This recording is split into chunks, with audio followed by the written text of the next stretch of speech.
Hi, it's Dr. Johnson, and let's take a quick look at the Library of Congress website, Getting Started with Primary Sources, which is what you see here on the screen. It's available at loc.gov, and if you just do a search for Getting Started with Primary Sources, you'll be able to get to this really quickly.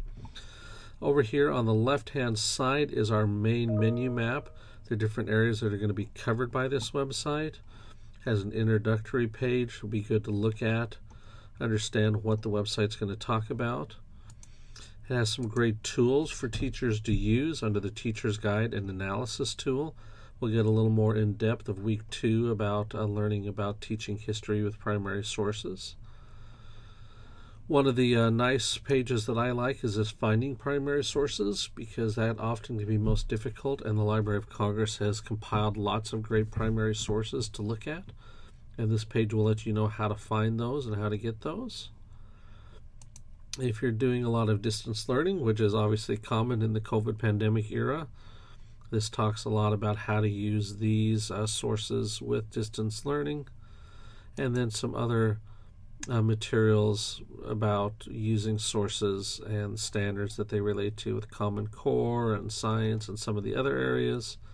It's also a great little page here about how do you actually cite primary sources if you're using them in formal research or you need to make citations of those.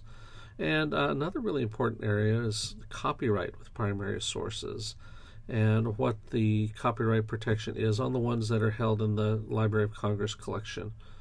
Copyright is always interesting, especially when you're working with old materials. You think that it might be free, but there are some special copyright issues to consider there.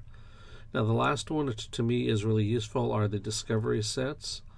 These discovery sets are free ebooks, iBooks they call them, because they are built for the Apple's iBook format.